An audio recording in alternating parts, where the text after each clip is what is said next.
Buenas tardes o buenos días a todos los voluntarios de Cáritas que os unís a una tercera sesión sobre la encíclica Fratelli Tutti.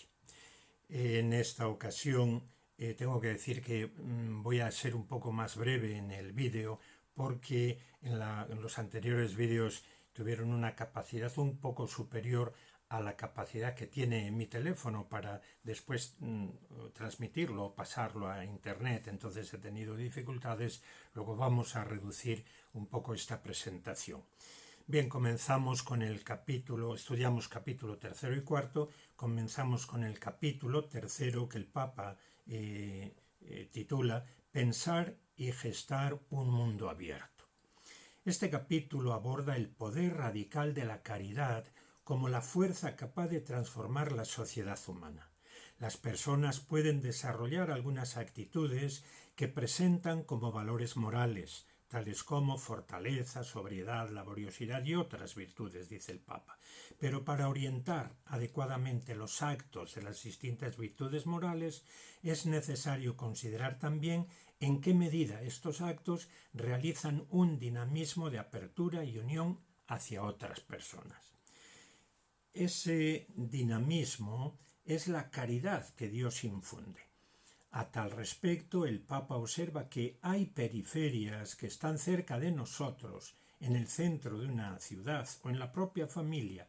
También hay un aspecto de la apertura universal del amor que no es geográfico, sino existencial. Es la capacidad cotidiana de ampliar mi círculo, de llegar a aquellos que espontáneamente no siento parte de mi mundo de intereses, aunque estén cerca de mí. El Papa Francisco propone en este capítulo la urgencia de relanzar el concepto de la función social de la propiedad. Vuelvo a hacer mías y a proponer a todos unas palabras de Juan Pablo II, dice el Papa Francisco, cuya contundencia quizás no ha sido advertida. Dios ha dado la tierra a todo el género humano para que ella sustente a todos sus habitantes sin excluir a nadie ni privilegiar a ninguno.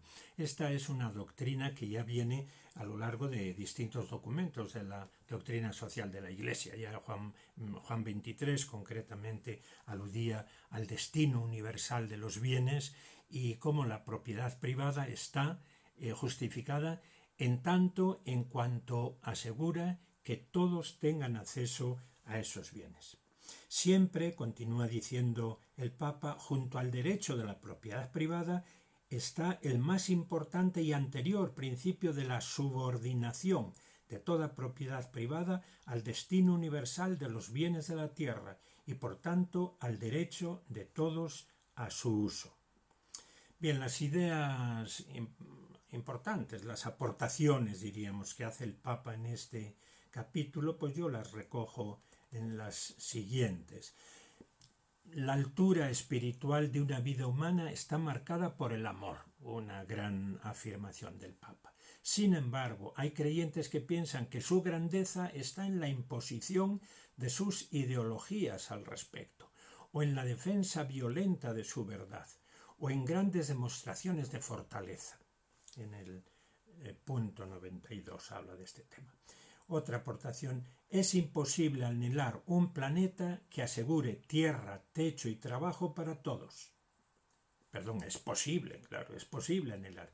Este es el verdadero camino de la paz y no la estrategia carente de sentido y corta de miras de sembrar temor y desconfianza ante amenazas externas. Así lo refiere en el punto 127 de la encíclica. Bien, pues así de breve pasamos ya al capítulo cuarto, que lo titula Un corazón abierto al mundo entero. El Papa Francisco en este capítulo propone la radical transformación, especialmente de parte de las naciones más ricas, de la manera de acoger a los migrantes y refugiados, mediante una política radicalmente distinta a la actual. Esto implica algunas respuestas indispensables, sobre todo frente a los que escapan de graves crisis humanitarias. Según el Papa, habría que incrementar y simplificar la concesión de visados, adoptar programas de patrocinio privado y comunitario, abrir corredores humanitarios para los refugiados más vulnerables, ofrecer un alojamiento adecuado y decoroso, garantizar la seguridad personal y el acceso a los servicios básicos, asegurar una adecuada asistencia consular, el derecho a tener siempre consigo los documentos personales de identidad, un acceso equitativo a la justicia, la posibilidad de abrir cuentas bancarias y la garantía de lo básico para la subsistencia vital. Claro, es todo un elenco de derechos que el Papa pone en todos los migrantes. Aquí está el problema, que no es simple el problema de la migración o inmigración, está el problema de los inmigrantes que son víctimas de mafias y que no son refugiados políticos o que huyan de una situación de persecución, simplemente que por las promesas de determinadas mafias pues vienen engañados. Continúa diciendo el Papa, hay que darles libertad de movimiento y la posibilidad de trabajar, proteger a los menores de edad y asegurarles el acceso regular a la educación, prever programas de custodia temporal o de acogida, garantizar la libertad religiosa, promover su inserción social, favorecer la reagrupación familiar y preparar a las comunidades locales para los procesos integrativos. Lógicamente son unas aspiraciones muy nobles, yo creo que son, bueno, la meta, la utopía final. Lo que pasa que dentro de ese proceso hay distintos niveles en que una sociedad puede ir acomodando sus políticas a la aceptación de la inmigración también según sus posibilidades, porque es difícil de defender que una nación que está ya con problemas de paro, de puestos de trabajo, de asistencia, etcétera, en sus propios ciudadanos, pueda acoger a todo el que llegue, ya digo, no huyendo de una situación de injusticia, sino engañados por mafias. Bien, las aportaciones principales de este capítulo, que como veis se refieren, pues lógicamente a la migración o inmigración en nuestro caso. La primera que yo quiero señalar, dice, es verdad que lo ideal sería evitar las migraciones innecesarias y para ello el camino es crear en los países de origen la posibilidad efectiva de vivir y de crecer con dignidad, de manera que se puedan encontrar allí mismo las condiciones para el propio desarrollo integral. Pero mientras no haya serios avances en esta línea, nos corresponde respetar el derecho de todo ser humano de encontrar un lugar donde pueda no solamente satisfacer sus necesidades básicas y las de su familia, sino también realizarse íntegramente como persona. El punto 129. La ayuda mutua entre países en realidad termina beneficiando a todos. Un país que progresa desde su original sustrato cultural es un tesoro para toda la humanidad. Eso es cierto también, que las migraciones traen consigo pues riqueza cultural, riqueza lingüística, riqueza de costumbres, incluso pues en situaciones de bonanza económica, pues mano de obra que va a producir riqueza para el país que recoge a estos inmigrantes. De hecho, ahí tenemos pues muchos países de inmigración, como puede ser el mismo Estados Unidos, que es, yo creo que tiene la riqueza que tiene tanto económica como cultural, como étnica o etnográfica, etcétera, por la inmigración que ha tenido a lo largo de toda su historia. La ayuda mutua entre países en realidad termina beneficiando a todos, dice el Papa. Un país que progresa desde su original sustrato cultural es un tesoro para toda la humanidad.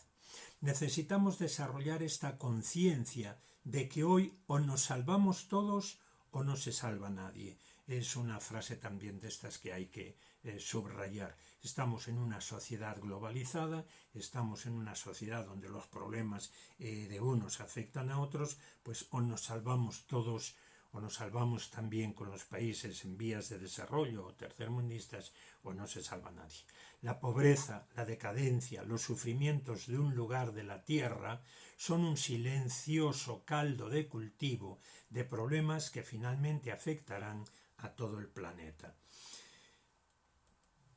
También en este sentido aporta que efectivamente, aunque los inmigrantes tienen el derecho a salir de su país y buscar unas oportunidades, tienen también el derecho de poder seguir en sus países y allí desarrollarse. Bien, otra aportación importante: existe la gratuidad. Es la capacidad de hacer algunas cosas porque sí, porque son buenas en sí mismas, sin esperar ningún resultado exitoso, sin esperar inmediatamente algo a cambio. Esto permite acoger al extranjero, aunque de momento no traiga un beneficio tangible.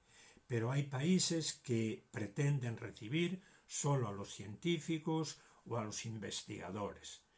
Bueno, pues efectivamente así es. Sabemos que en algunos países la inmigración favorecida son aquellos que aportan más conocimiento. De hecho, hay pues la captura de inteligencias de gente experta para que vayan a producir allá, después de que países en vías de desarrollo o ya desarrollados, como puede ser nuestro país, han gastado o han invertido en la educación de muchos técnicos y universitarios. Después se ven obligados a marchar porque aquí no encuentran trabajo y van a producir y a enriquecer a otros países que les acogen. Pues así es un poco la vida y la realidad social.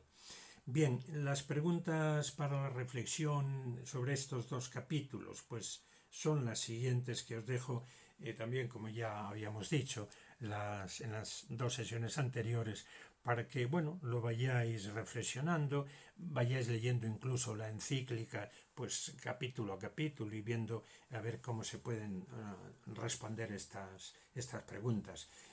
Siempre dejamos la respuesta, yo dejo mi respuesta para el final, para la última sesión, que trataré de dar pues una respuesta totalmente personal y subjetiva, que con el mismo valor que deis cada uno de vosotros. Bien, la primera pregunta: ¿el Papa pretende sugerir la abolición de la propiedad privada para que seamos todos más hermanos? Es la pregunta que, ya digo, estas preguntas siempre vienen con un poco de retranca, porque son preguntas que se han hecho en los distintos medios de comunicación, han aparecido, pero sobre todo los medios de comunicación que son críticos con la misma encíclica y que ya vienen siendo críticos de atrás con el Papa. Entonces, ¿el Papa qué es lo que pretende? ¿Abolir la propiedad privada para que seamos todos más hermanos? Bueno, pues a ver qué os parece y ya daremos, o yo daré ya mi respuesta al final. La segunda pregunta: algunos planteamientos del Papa parecen tener un enfoque socialista o comunista. ¿Cómo piensa instalar un mundo con tierra, techo y trabajo para todos? ¿Prefiere un único gobierno totalitario? Hombre, ciertamente no. Y vuelvo otra vez a decir, el Papa está hablando de metas, de utopías para caminar en esa dirección. Es verdad que será difícil conseguirlo, pero bueno, por lo menos estamos en el camino. Tercera, un concepto básico para entender la encíclica y toda la doctrina social de la Iglesia es el bien común. ¿Qué significa para mí, para ti, y a qué me compromete el bien común? Y cuarta pregunta: ¿hay que aceptar a todos los que lleguen a nuestro país, aunque sea de forma ilegal y engañados por mafias? Bueno, pues esta es la pregunta del millón. El gobierno, porque no es cuestión de individuos, de personas, el gobierno, nuestro gobierno, tiene que aceptar a todos los que lleguen en las pateras, tiene que hacerse cargo de todos los que están viniendo, ya digo, muchos de ellos engañados por falsas promesas de trabajo, otros por mafias que lo que quieren es explotarles. Bueno, pues ahí tienen para pensar un poco y ya veremos a ver cuál puede ser la respuesta. Muy bien, pues con estas breves intervenciones damos por terminada esta tercera sesión. Muchas gracias y hasta la próxima.